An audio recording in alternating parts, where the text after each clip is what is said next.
Pero kung palakasan ng guardian angel na nature trip ang hanap, trek sa second highest waterfall ng bansa, kakasa? Oh, kaya nyo na yan, guys.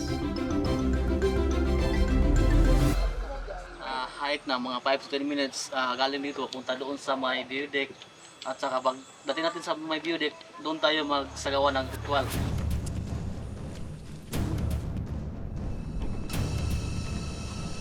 We need to watch out for a certain type of plant.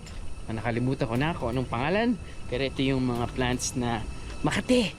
So sasabihin sa atin ni Kuya Randy, ang ating tour guide, kung ano yung mga yon. Pagkarating sa view deck, kinakailangan magsagawa ng ritual. Parte nito ang pag-aalay ng barya para sa kaligtasan ng mga bibisita sa waterfalls. Dito pa lang, tanaw na ang ganda ng kabuuang talod.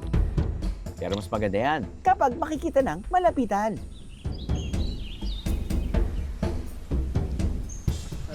Not the easiest, but a bit challenging dahil nakaulan lang at very shaded yung area na tong trail na to, so it means that the terrain can't be dry fast enough, so terrain is a bit soft, slippery. Ito ang literal na expectation versus reality. Ano siya? Face towel. Nakadot lang ito. 1 minute. Yes, pero nagkilang. Yan yung mga 30 minutes. Pilaya! Unsaya, 30 minutes. Pinaka. After less than 20 minutes and 60 hingal per second, Second highest in the Philippines. Biyaheros, welcome to Mindamora Falls. To be honest, galing lang ako sa karera. So yung pag umaapa ako bababa, pero pa rin ako nararamdaman ng mga masakit. But hey, it is what it is, right? But then again, pag babaw nyo dito, nakikita naman natin kung gaano kalaki. Nakikita natin kung gaano kalakas yung rumaragas ng tubig. Apparently, kapag rainy days, bawal talaga lumangoy. Pero pag summer, medyo lesser yung pressure or yung patak ng tubig pababa, pwede pa rin langoyan.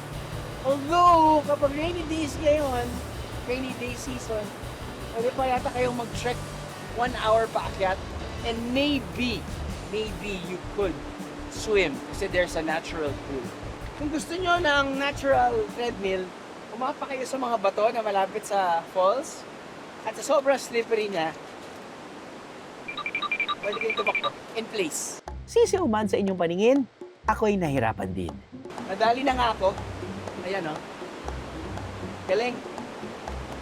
But anyway, definitely nice to take pictures and videos. So, bida na naman kayo sa social media accounts nyo.